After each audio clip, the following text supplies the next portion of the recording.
Bluff City Media presents the Two Buck Sports Show with your hosts, Rusty Buckets and Uncle Buck. Now, let's get to the show.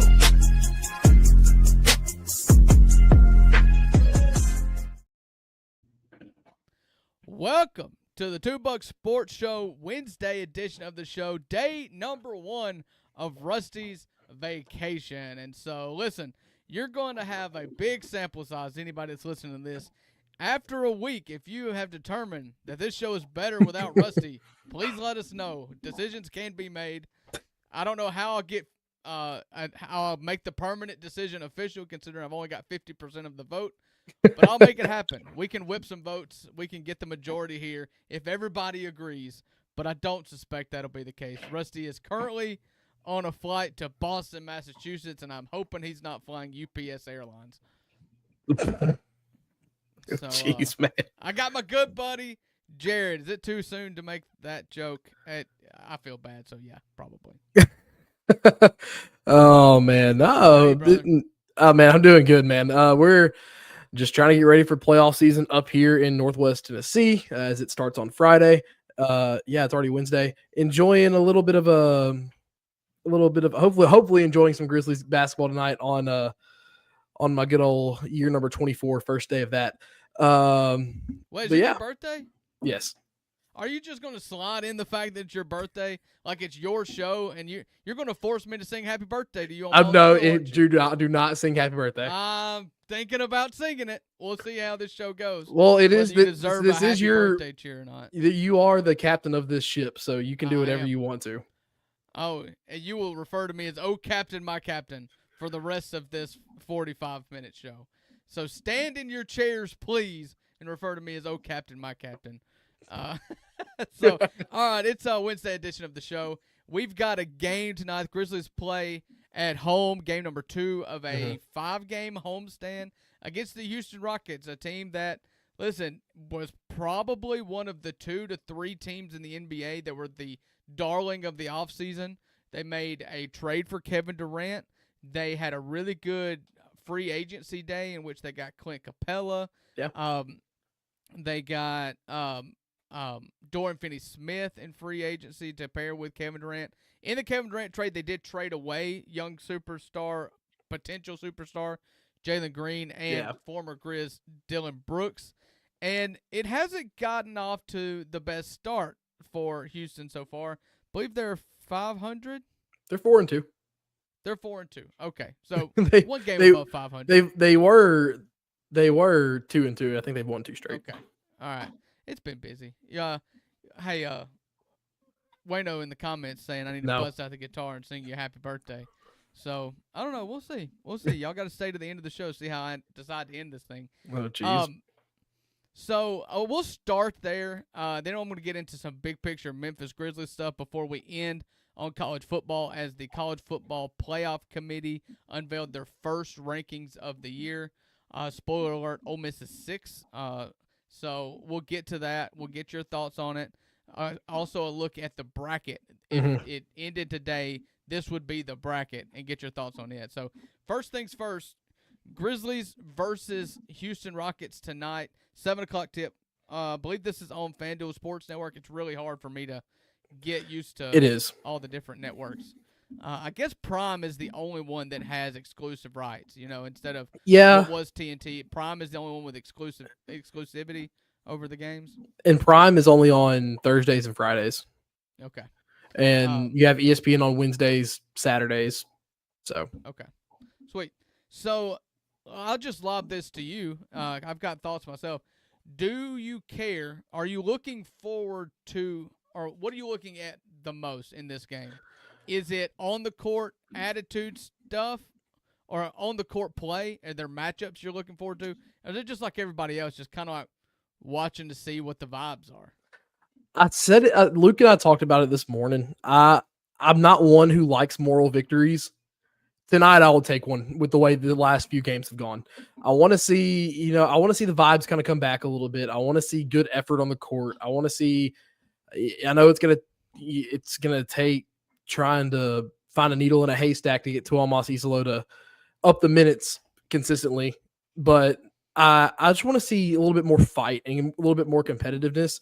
this team, Houston, is athletic. They're big in size at every single starter, I believe, is like 6'7" or taller.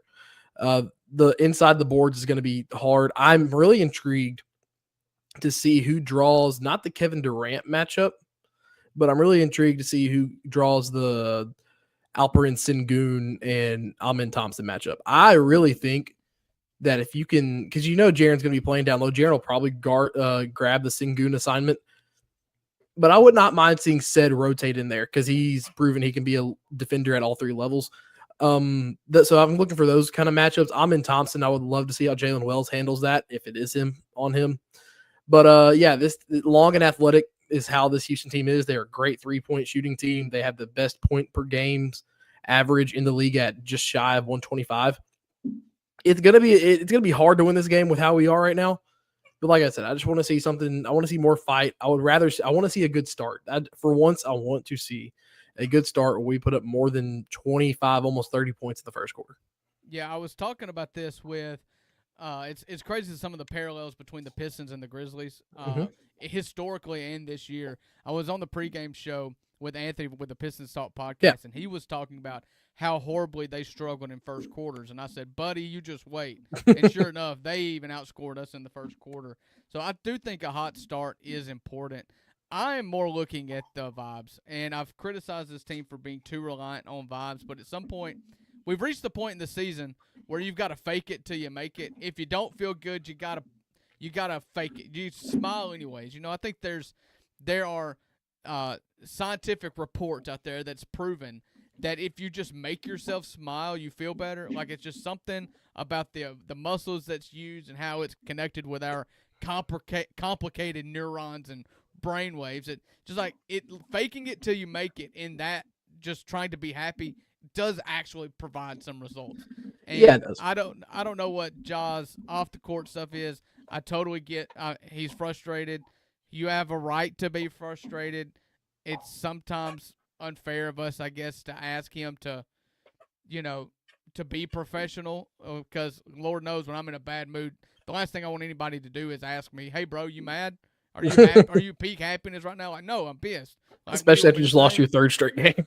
Yeah, like I get that, and maybe in the moment I was too critical of that. I do it's kind of a weird question to ask, and I don't really know what you expect the response to be, except for the fact that typically superstars lie.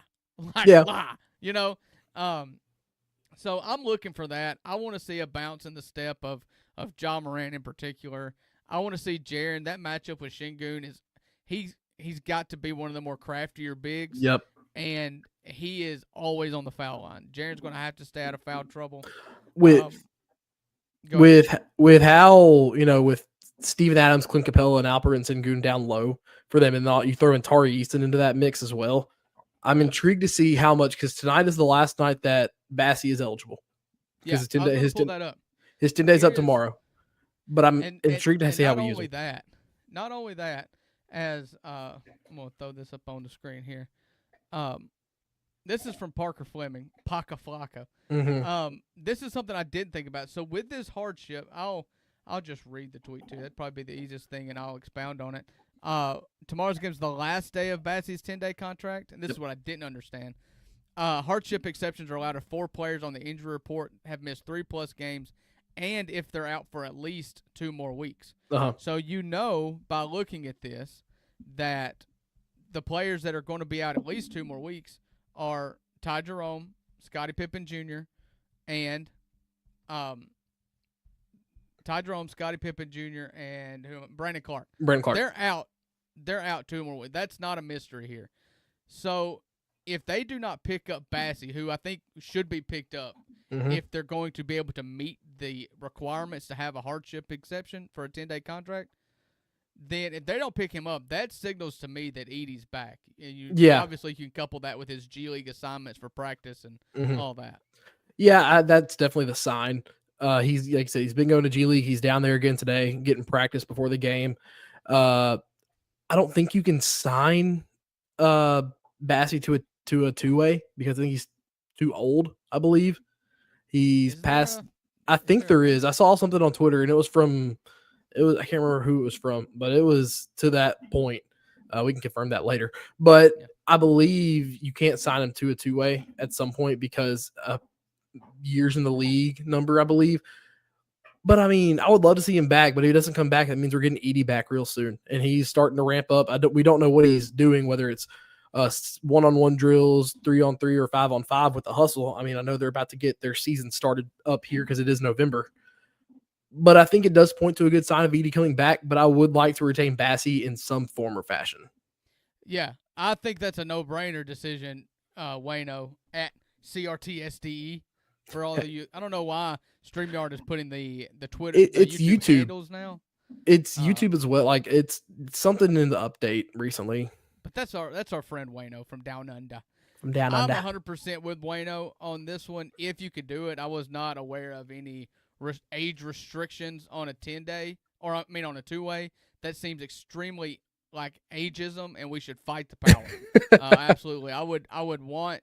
I don't have any use for PJ Hall at this point. No. I don't.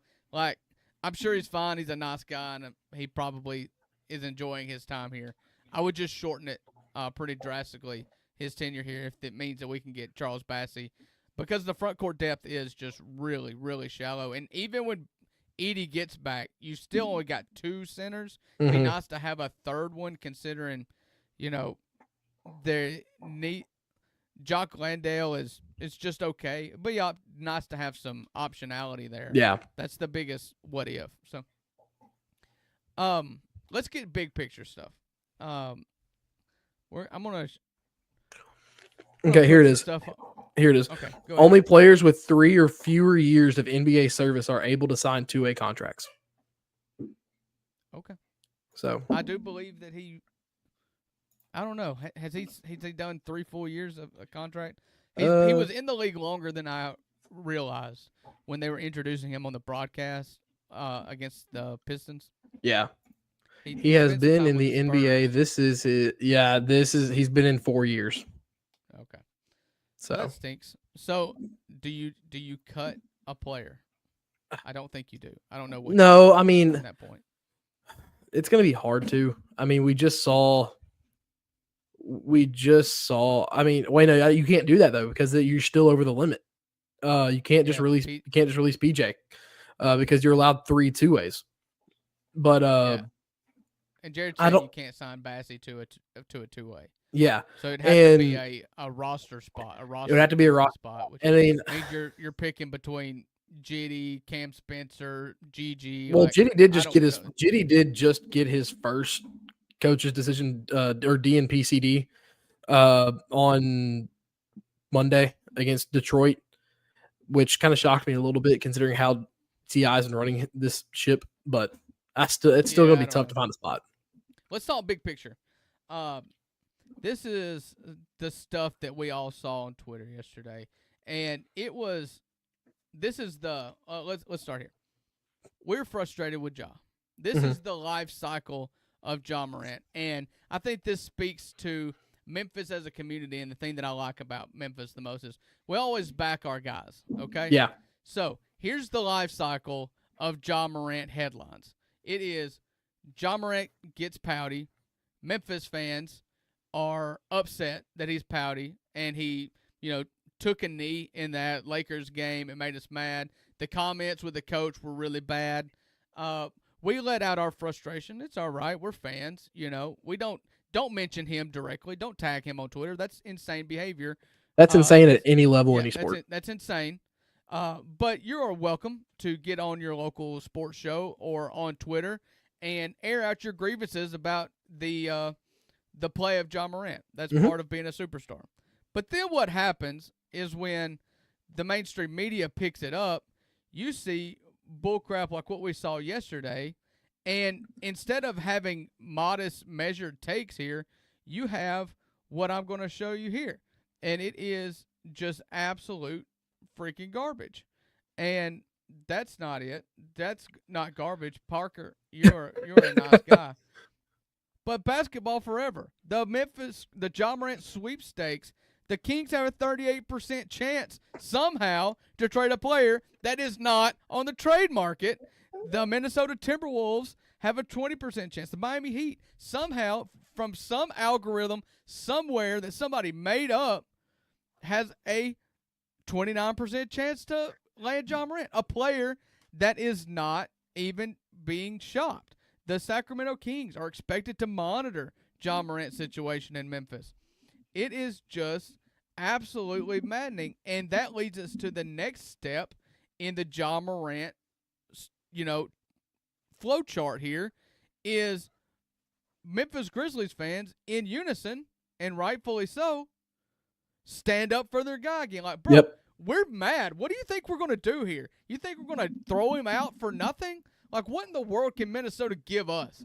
Like, that would get us off of our superstar, the man who we love, through thick and thin.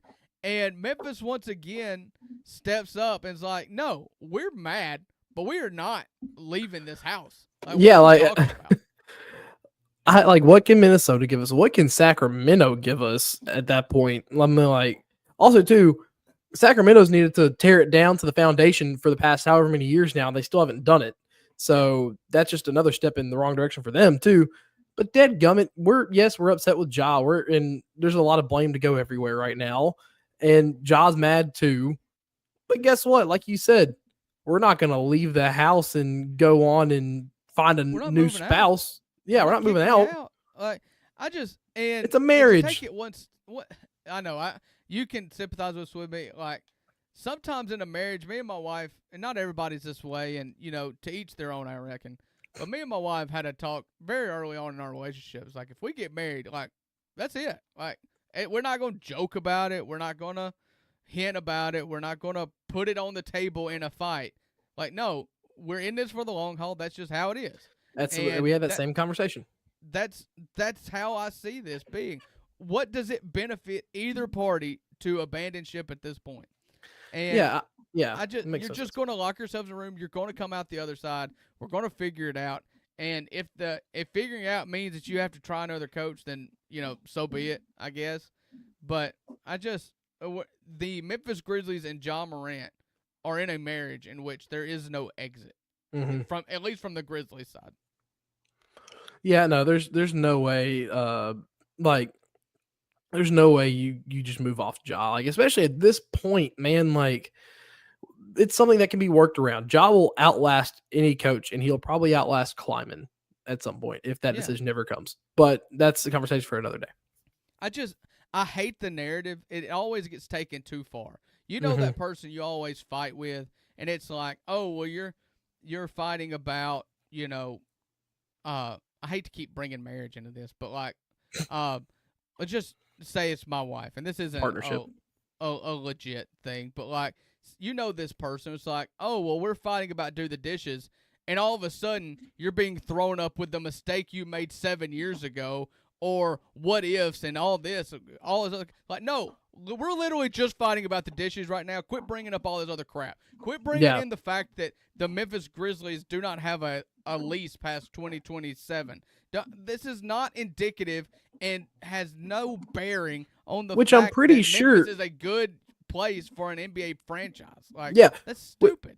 Which I'm pretty sure that it was talked about this summer that lease is going to be worked out no matter what. Like that, I'm pretty sure that a report came out towards the end of the summer that something came out. I believe Sane talked about it on his show.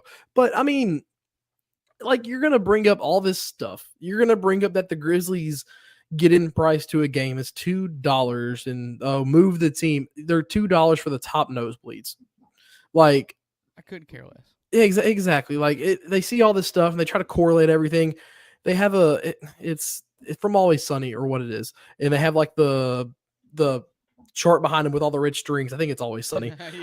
Charlie Day. Yeah, Charlie Day. And it's like, and they're trying to point things together that have no correlation. Yeah. It's just, and I like this about Memphis. It's one of my favorite aspects of it is they're just going to rally behind it. And you can have beef with John Morant. I mean, we can have beef with John Morant, and we know that we're all good-natured here. We're all going to end up in a place where everybody grows from it. Yep. But then the national media just gets involved, and it's just like, oh, well, John Morant is cancer.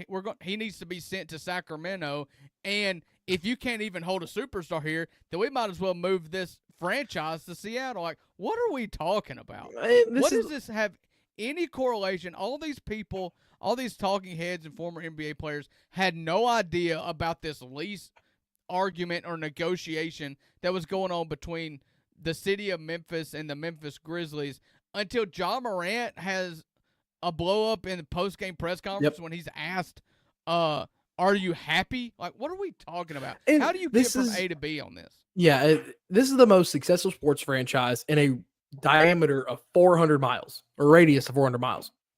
Like, I mean, almost. I mean, Atlanta's like 380 something. St. Louis is close to the upper 300s.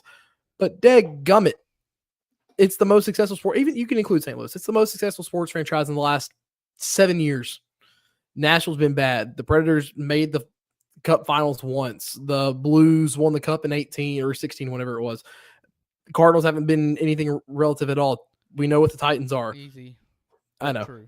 I know. I'm a Cardinals fan. I can say this. But it's still like this is the perfect spot for this team too. They're in a region of their own.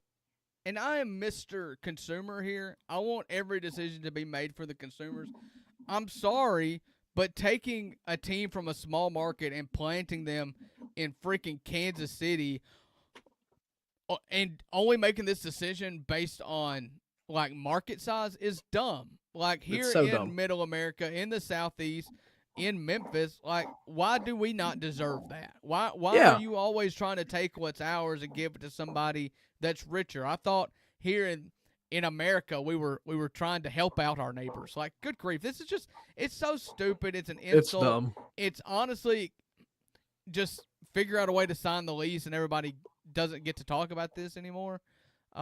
If Robert Pera attended a few more basketball games, we probably wouldn't talk about this anymore. So some of it is self-inflicted, but don't make this Ja Morant thing your bullet point for why the Memphis Grizzlies should move out of Memphis. Like, it's dumb. It's absolutely asinine.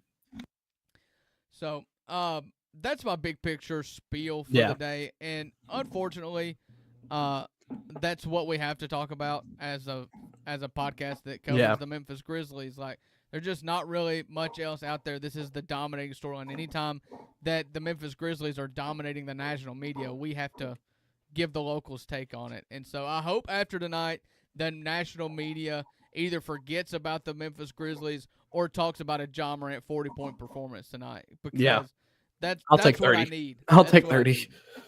So, all right, we're going to take a quick break. On the other side of this break, we're going to talk college football playoff committee rankings that came out last night.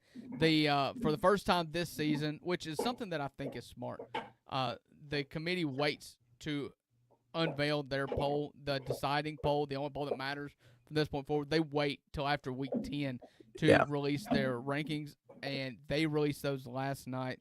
And two teams from local interest are in that. And so we're going to get into that, as well as maybe a couple more college football topics. Stay tuned with us after the break, and you'll hear from it. See, I don't ever think about – well, let me hold on. I need to have this queued up. Maybe by the end of the week, I'll have this figured out.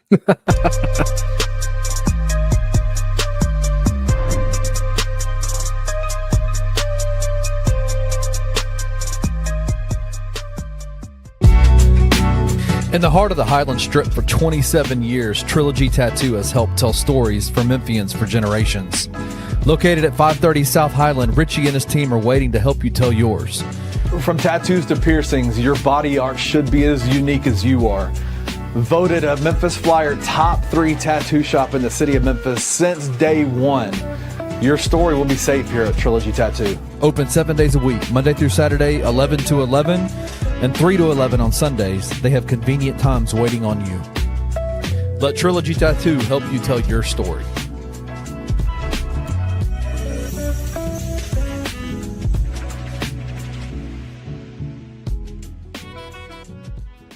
So I'm watching this whole thing play out, bro, and it's just crazy, right? People are saying, we got to trade John and all that. And, of course, I look on social media, I look on Facebook, I look on Twitter, and I see local people in Memphis who who have all these political conversations, they're talking about it, right? And this is the first step in the Grizzlies moving out of Memphis. Like, y'all, shut y'all stupid ass up, bro. The fear of God in the Bible Belt of Memphis is number 2 of the fear of Nashville in the city of Memphis. the love affair y'all have with being afraid of everything going to Nashville needs to be studied, bro. Everything that happens, oh man, about to move to Nashville. Like, man, the inferiority complex with Nashville insane, bro. insane. It is insane, bro. It's insane. People are just kind of messy, man. Some people just like turmoil and they love to be able to say crazy stuff. Tune in to the Anthony Sane Show Monday through Fridays at 1 p.m. live on the Bluff City Media YouTube channel.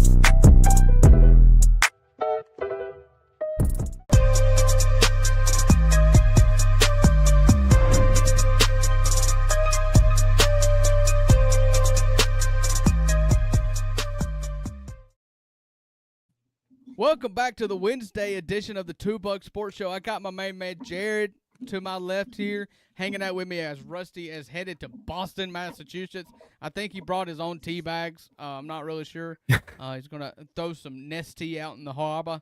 The harbor. So, in the meantime, this show still rolls on. Listen, just like the time, this show keeps marching on. So, time marches on. You get it? You know, Yeah, I get it. Lawrence? Yep. Yeah, okay. Listen, I don't know how many of you guys like 90s country, but that's Hey. kind of my thing. I grew up in the 2000s, but I grew up listening to a lot of having parents who like 90s country. I grew up listening to a lot of it. Yeah, just a little puppy. He's turned 24 today, everybody. 24. The Kobe year. So, or the Dylan Brooks year, whichever one, I guess we'll determine at the end of the We'll December determine in the 4th. 365 days. Yeah, 65 days we'll determine this is a Kobe year or a Dylan Brooks year. Depending on how good that shot works, I guess. So, all right. So last night the College Football Playoff Committee released their first rankings of the top 25. From that, we were given the 12-team bracket if the season were to end today. Here is the top 25, and Jared, you can tell me if there's anything that you would have done differently. Yeah. Tennessee being at 25, too high. Get them out of there. Yeah, get them out. They have now thanks to Arkansas's incompetent tackling, they have one win against a team with a winning record against Mississippi State. But there's 2 teams in here that we're going left to right. Okay, not up and down. There's 2 teams in here that are ranked that were not ranked in the AP poll. And one is Iowa. One is Iowa. Was unranked. Okay. Yeah, and I think the other was Pitt. I could be wrong at that stance. That sounds right. Yeah, I think it's those 2. And that's where I have a problem because I'm kind of shocked that you leave Memphis out. I know the loss to UAB is and they talked about it on the selection show last night. They talked about how like they went big eye test with these rankings, which to an extent I really like these rankings. I really do. Yeah, get Tennessee out, Iowa and Pitt maybe, but Iowa I'm not sure how they snuck in my opinion. But I'm shocked that they moved Texas to 11 if we're going off eye test. If we're going current eye test, yes, they played a good 3 quarters against Vandy, almost blew it in the 4th. Yeah. But to me, that's a little too high. I kind of like the fact that it looks different. Yeah. You know, I'm not going to get into the Memphis ranked or unranked. You know, they're an American team with a really, really bad loss. Loss. Like, South Florida, you know, their only loss to mine. Well, they've got 2 losses to North Texas and to Miami. But Memphis and Miami. Yes, that's right. Memphis and Miami. The first thing that jumped out to me was Texas. I knew that they were going to climb pretty precipitously in this ranking, and they made it all the way to 11. And I don't know that I hate it. I would have hated it if they would have went ahead and put them in the top 12. But what they did, I think, is they looked at that eye test. That was a pretty solid win against Vanderbilt. Arch Manning played his best game. If you are projecting a little bit, I get it. I was really did not want to see them in the 12-team playoff bracket. But what they did is they put Texas in a position to which they're going, like, they just used a little bit of common sense and bias a little bit. Yeah. But Texas, if they win out, I think you're going to have to get to 10 wins if you're Texas. You got to beat Georgia. Got to win out, which means you've got to beat Georgia and Texas A&M, and this probably just fixes itself. You know, if they beat Georgia and Texas A&M, they deserve to be in. If not, they'll fall and they'll be out where, you know, low 20s, if ranked at all. It'll take care of itself. So I'm not really upset about it. I was kind of shocked to see Oregon drop from, they were 6th in the AP poll, I believe. They dropped them all the way to 9, despite their only loss being to Indiana. But Indiana is just beating the brakes off of everybody. Yeah. I don't penalize Oregon for the win at Penn State either, because at that point, Penn State was kind of rocking, and they lost all momentum. They lost faith. They quit. At that point, Penn State was a foe. It was before a Drew Aller injury, and they were still in the top 10. Like, I don't penalize them for that win at all, because everything fell off the rails the week after. So, let's go at this point with the top. Real quick, do you have a problem with the top 5? I think that's pretty well unanimous, right? You can argue. In my opinion, you could intertwine those top 3 any way you want to. That's just my opinion. Ohio State's still the best team, like, looking at it wise, but like A&M has the best team on paper. Then you can throw an Indiana in there. Like I said, I think you can intertwine those top 3 any way you want to, and it'll look good. But yeah, the top 4, I'm not going to mess with. Yeah. As long as they're going to get a bye. So the way that the playoff is, for anybody who's confused, because I was a little bit last night, the playoff committee last year, you got the top 4 ranked conference champions got the 4 byes. That's not the case this year. All 4 conference champions are guaranteed a spot, and the top Power 5 group of 5 conference champion gets a spot, but it's not necessarily a bye. And so, for instance, if Ole Miss wins out and Georgia and Alabama take a loss, Ole Miss does not win the SEC championship game, they can get the 4th seed with, say, Alabama winning the SEC championship game. That is possible. And I just wanted to say that before I set up the bracket. Here is the first edition of the College Football Playoff Committee bracket, seeding the top 12 teams. And this is where Memphis fans, you can get involved here. They are projecting. So what is weird, you did not see Memphis in the top 25 rankings. There were no group of 5 teams in the top 25 rankings. And so in that instance, what the committee does is they keep ranking until they get to a group of 5 school. And Memphis was the first group of 5 school that they came to. And not South Florida, not North Texas, not I'd imagine anyone else. I'd imagine real quick that they were only like 26 or 27. Like, I don't think they would. Yeah. I don't think they had to keep on going down the list until like the 30s to figure that out. Right. I don't either. So you look at these matchups. Some sexy matchups here. Obviously the 1 through 4 are byes: Ohio State, Indiana, Texas A&M, and Alabama. And then you go to 5 through 12. 5 is Georgia.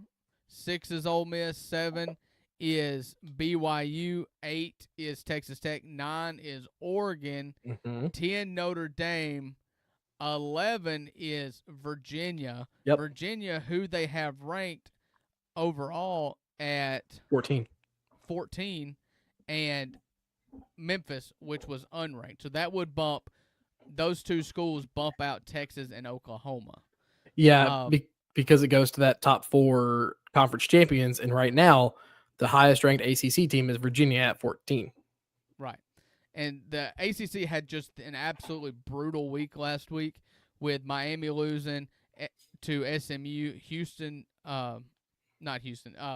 Georgia Tech losing to was that Wake Forest? Yes, I believe so. No, NC State. NC State.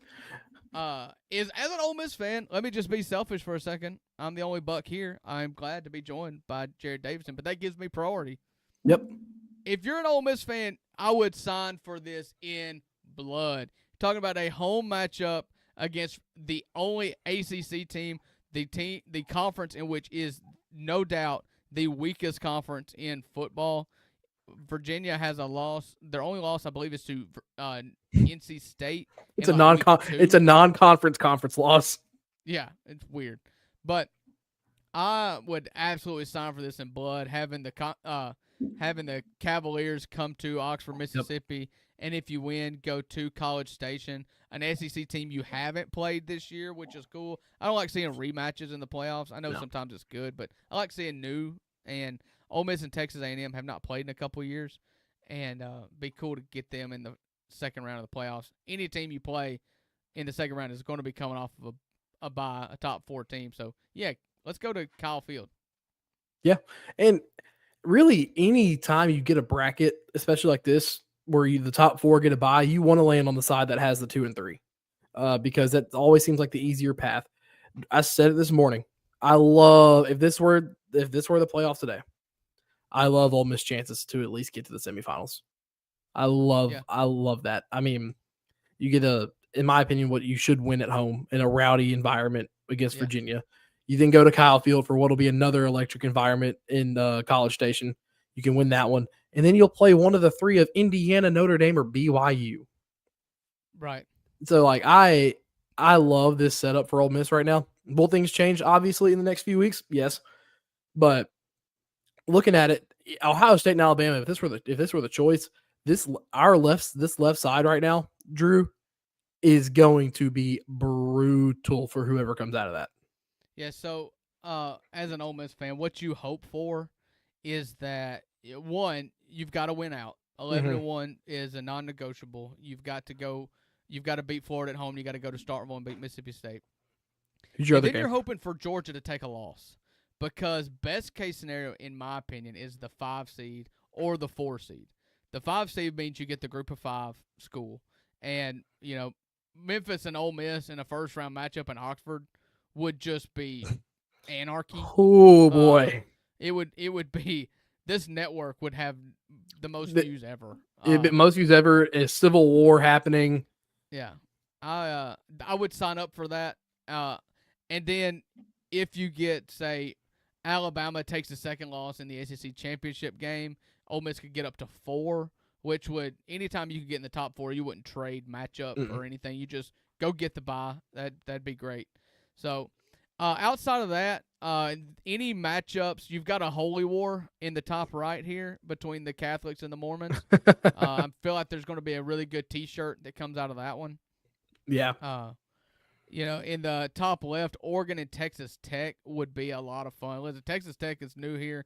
It's a blueprint for any school that's just got infinite money. Like, go spend a ton of money on offensive linemen and defensive linemen, and your coach will probably – it doesn't really matter who your coach is. You can get into the playoff. And then Georgia, I mean, I have to give them mad props because they somehow continue to win, and winning is a skill, and they are just fully developed winners. Does it bite them at some point? Maybe. I'm not betting for it at this point. So. Yeah, I really like all these matchups. I mean, the one I'd probably watch the most in round 1 is that Oregon-Texas Tech matchup. What Texas Tech has been able to do, 2 different styles of offense, it'd be one that would be insanely, insanely fun to watch. I think in the second round, potential matchup-wise, if you get that rematch of Alabama and Georgia, that's going to be – that's going to be – Oregon, Ohio State in the second round. Yes, SEC, Big 12. Yeah. Yeah, it'd be fun. So, all right, that is the College Football Playoff Committee's playoff bracket and poll. We are getting into the short rows here when it comes 4 to weeks college left. Football season. Everything matters. Yeah, there's 4 weeks left In the regular season. Yeah. Ole Miss has got 3 games and a bye. Basically 2 byes and 2 games because this week you have the Citadel tested matchup with the Citadel, a military school, and South It's in the Carolina, North Yeah, Carolina, South Carolina. South Carolina. So, the one more college football topic I want to get to. Listen, you know the meme where it says worst person you know makes a good point, and it's just kind of like the guy just Yeah. okay.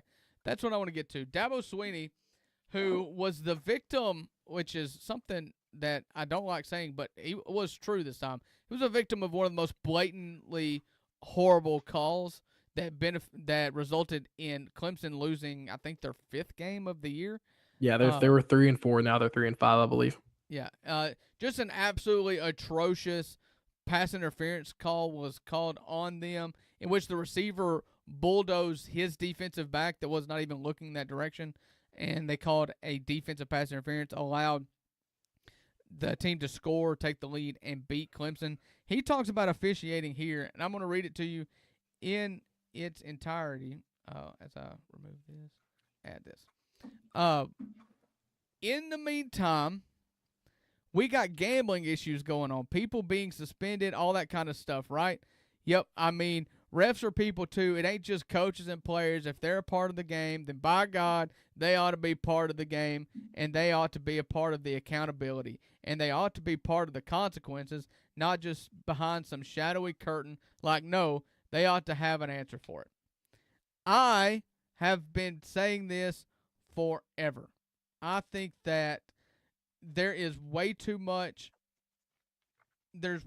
stakes, especially when you take into effect that gambling is going on. You've got NBA with multiple gambling stories. NFL players have been accused and suspended for gambling. There is way too much money and too much on the line to have referees miss obvious, blatant, just game-altering plays and not have any sort of recourse publicly. I've been stumping for a post-game press conference in which the referees have to answer questions from the media. You can do it off-site. You can get them out of the stadium, whatever you want to do. You got to go somewhere and let media meet with the referees to have them. The problem is we don't even know the referees' names that are making this. Like, Unless you're in the NBA. I'm not a fan of doxing. However, they are the people that are wholly, or at least play a major part in the integrity of these games, and they've missed so much. Auburn fans, I think, have a rightful gripe. They've had 2 games that's arguably costed by just egregiously missed calls, and there's nothing that you see. 2 weeks later, that crew that called the Auburn-Georgia game were suspended for the rest of the year. But there is that is something that's done in behind the scenes there. There's got to be some sort of ability to call these people on the carpet and say, like, yeah, all right, you made this call, defend it. Yeah, and I think you don't get the live press conference version of this, but I believe in the NBA, I know especially last year, referees got asked questions in the pool report. Pool report. Yeah, and it came out a little bit. But I wholeheartedly agree. Like, if you're gonna have coaches and players in a press conference, hey, Jackson Arnold, what was that read, and why'd you make that blatantly bad read when you had a wide open tight end on the other side of the field? I wholeheartedly believe that you should be able to, NBA wise, ask John Goble, hey, Ja got hammered in the face and no call for it, and he was bleeding on the other end, and it caused a 4-on-5 transition the other way, and it led to an easy 3-pointer for the Toronto Raptors or the LA Lakers, because there was a Goble on the call for that one. But I mean, at some point, you have to have public accountability. You cannot keep hiding for blatant mistakes that, Drew, it feels like every single year we think, okay, the call from this game can't get worse. Backwards spike fumble can't get worse than this. And every single year we have seen it get worse and worse and worse.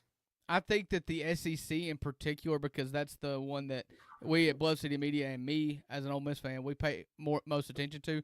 The SEC is especially bad at basically shrouding their referees.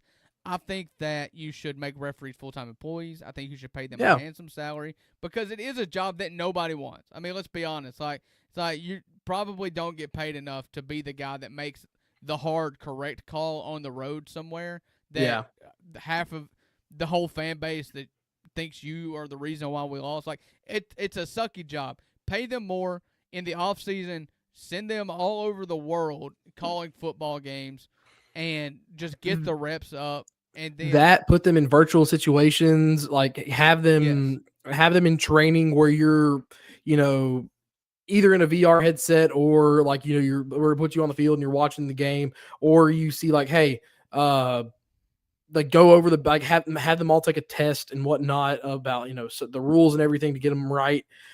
Make it I agree with you. Make it a full-time job. You can't have it being part-time anymore. Make it a full-time job with benefits. Send them to training in the off season.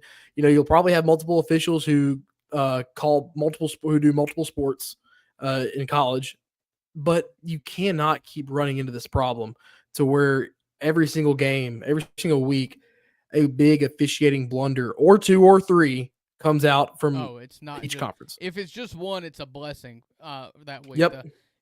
The Greg Sankey is breathing a sigh of relief if it's just one. I would go a step further and just, again, more than the, just the missed calls every once in a while, I'm totally cool with, like, the human error. You've got that to part go happens. and you've got to broadcast the reviews as well. I love when the ACC does that. I think you do that as well. Well, I mean, you see reviews get broadcast on the big stage a lot, not at every level, but like on ABC, they do it from time to time. They'll go in depth, they'll zoom in different angles and whatnot. Broadcast the review. And then again, if an official still sticks with the same call when it's obviously another call, then that's cause for public criticism. Yeah.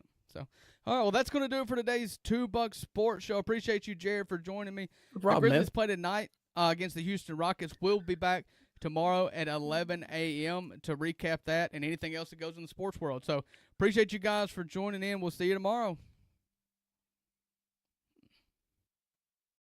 Thank you for listening to the $2 Sports Show. If you enjoyed this episode, leave a rating and a review wherever you download your podcasts. Also, like and subscribe to Bluff City Media's YouTube page. We'll see you back here next time.